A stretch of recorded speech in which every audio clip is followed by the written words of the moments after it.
ঘর সামলিয়ে বাইরে সামলানো সত্যি একটু খুব চাপের ব্যাপার একটু। তবে মহিলারা তো মানে নারী, আমরা সবই পারি, মানে যেন একটা ধৈর্য বলুন, পরিশ্রম বলুন, ১০ হাতে করার চেষ্টা আমরা করি।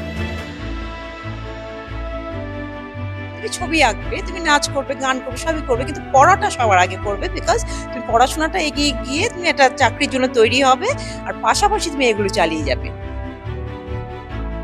প্রতিটি ঘরে ঘরে মায়েদের, আমরা মায়েরা আমাদেরই দায়িত্ব যে আমাদের পরবর্তী প্রজন্মকে কেমন ভাবনা আমরা দেব, সেটা কিন্তু আমাদের সেই দায়িত্বটা পালন করতে হবে।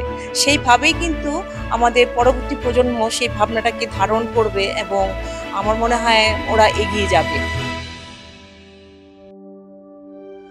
পাত্রপাত্রীর বিজ্ঞাপনে যদি এটা দেওয়া হয় যে পাত্রী শিল্পী, আর্টিস্ট, তাহলে বেশি লোকজন রিয়াক্ট করবেন, নাকি পাত্রী সরকারি চাকুরি করেন তাহলে বেশি রিয়াক্ট করবেন? অবশ্যই পরেরটাতে বেশি যাবে। মানে আমি যেটা বলতে চাইছি, মেয়েরা যতই আমরা বলি না কেন আমরা অনেক এগিয়ে গিয়েছি, এখনো শিল্পী হবেন, ছবি আঁকবেন বললে বোধহয় কোথাও গিয়ে অনেক বাধা বিপত্তি এবং অনেক কিছু সহ্য করতে হয়। আমি রয়েছি ICCR একটি ছবির প্রদর্শনীতে এবং শিল্পী আমার সঙ্গে রয়েছেন, মহিলা শিল্পী, তিনি কাজ করছেন অনেক দিন হলো। তার কাছ থেকে একটু জানি যে এখন ঠিক পরিস্থিতিটা কি, আর আগেই বা পরিস্থিতিটা কিরকম ছিল। মণিকণা উপাধ্যায়। মণিকণা, নমস্কার। মণিকণা, আমি যেটা বলছিলাম যে পাত্রী সরকারি চাকুরিরতা আর পাত্রী শিল্পী, এই দুটোর মধ্যে কতটা মানে তফাৎ? মানুষজন যদি শিল্পী মেয়ে আবার শিল্পী, তাহলে বাবা না, এটাই তো মানে অভিজ্ঞতা কি বলে? হ্যাঁ, আপনি একদম ঠিক পয়েন্টে, ঠিক জায়গায় কথাটা বলেছেন।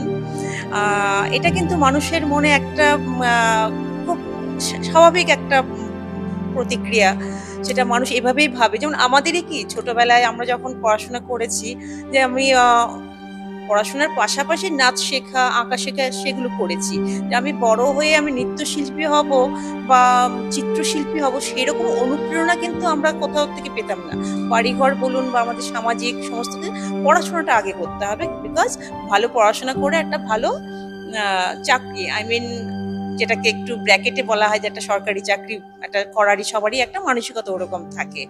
তো সেদিক থেকে কিন্তু আমারও ব্যতিক্রম সেটা ছিল না, কারণ আমি মেইনলি পড়াশোনার উপরই জোরটা ছিল এবং সঙ্গে আমি নাচ শিখতাম, আঁকা করতাম।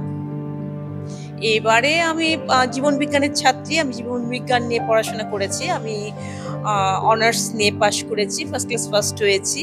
তারপর ত্রিপুরা বিশ্ববিদ্যালয় থেকে MSc করেছি, তাও লাইফ সায়েন্সেই। এবং তখনও কিন্তু আমার মাথায় ছিল না যে আমি বড় হয়ে মানে আমার চিত্রশিল্পী আমি হব, বা সেরকম অনুপ্রেরণা আমি কারোর কাছ থেকে পাইনি। মানে বাড়িতে কি কখনো বলেছেন যে আমি ছবি আঁকতে চাই? তখন বলেছে যে মেয়েরা আবার ছবি এঁকে কি হবে? ছবি আঁকবে, তুমি নাচ করবে, গান করবে, সবই করবে, কিন্তু পড়াটা সবার আগে করবে। বিকজ তুমি পড়াশোনাটা এগিয়ে গিয়ে তুমি একটা চাকরির জন্য তৈরি হবে, আর পাশাপাশি তুমি এগুলো চালিয়ে যাবে। পুরুষতান্ত্রিকতাটাই বেশি, মানে পুরুষ শিল্পীর সংখ্যা বেশি, মহিলা শিল্পী। একদমই তাই, একদমই তাই। আর তাছাড়া মহিলাদের ক্ষেত্রে যেটা হয়, সেটা আমার ক্ষেত্রেও হচ্ছে এবং হয়েছে, এখন কম হচ্ছে। বিকজ আমরা যখন জার্নির শুরুতে প্রবলেমগুলো বেশি হয়, যখন আমরা নিজেকে কোথাও একটা প্রতিষ্ঠিত করে নিই, তখন প্রবলেমসগুলো অনেকটা আমরা নিজেরাও অনেক ম্যাচিউর হয়ে যাই, একটু ওভারকাম করতে শিখে যাই, এবং পারিপার্শ্বিক সবাই তখন একটু সহযোগিতার হাতও বাড়িয়ে দেন। কিন্তু এটা ঠিক যে মহিলাদের ক্ষেত্রে কিন্তু ঘর সামলিয়ে বাইরে সামলানো সত্যি একটু খুব চাপের ব্যাপার একটু। তবে মহিলারা তো মানে নারী, আমরা সবই পারি, মানে যেন একটা ধৈর্য বলুন, পরিশ্রম বলুন, 10 হাতে করার চেষ্টা আমরা করি।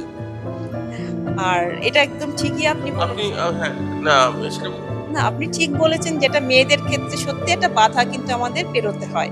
আমাদের মানে মেয়েদের ক্ষেত্রে আমাদের জার্নিটা কিন্তু এতটা মসৃণ হয় না, মানে স্পেশালি আফটার ম্যারেজ। মানে একটা মেয়ে যখন পিতৃগৃহে থাকে, তার বাবা মায়ের কাছে কিন্তু সে নানা রকম একটা সাপোর্ট পায়, কিন্তু আফটার ম্যারেজ কিন্তু সে সাপোর্টটা অনেক সময়ই, সেটা বেশিরভাগ ক্ষেত্রেই হয় না। এমন দিন কবে আসবে যখন হচ্ছে না গর্ব করে মেয়েরা বলতে পারে হ্যাঁ আমিও আর্টিস্ট হব, বা সংসার সামলে আমাকে করা হয়, এটা কবে আসবে? এখনো তার মানে এখনো আসেনি, আপনার কথা থেকে বোঝা যাচ্ছে। কবে আসবে, কবে আমরা সেই জায়গায় পৌঁছবো? হ্যাঁ, এই দিনটা প্রায় এসেও যাচ্ছে বলা যায়। কারণ আমাদের সেই, আমি বলবো যে ছবি আঁকা হোক, যে কোনো পেশাই হোক, তার আগে কিন্তু শিক্ষাটা খুব জোরদার হওয়া ইম্পর্টেন্ট। প্রতিটি ঘরে ঘরে মায়েদের, আমরা মায়েরা আমাদেরই দায়িত্ব যে আমাদের পরবর্তী প্রজন্মকে কেমন ভাবনা আমরা দেব, সেটা কিন্তু আমাদের সেই দায়িত্বটা পালন করতে হবে। সেইভাবেই কিন্তু আমাদের পরবর্তী প্রজন্ম সেই ভাবনাটাকে ধারণ করবে এবং আমার মনে হয় ওরা এগিয়ে যাবে। আর ছবি আঁকা হোক, পড়াশোনা মানে নাচ গান যেটাই হোক, তার পেছনে যে পড়াশোনাটা কিন্তু মাস্ট, নলেজটা কিন্তু ভেরি ইম্পর্টেন্ট।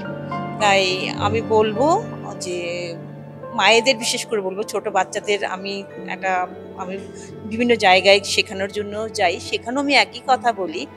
বাচ্চাদের উদ্দেশ্যে খুব একটা কিছু বলি না, আমি মায়েদের উদ্দেশ্যে বলি। কারণ একমাত্র এই প্রজন্মকে এইগুলো শেখানোর দায়িত্ব আমাদের মায়েদের।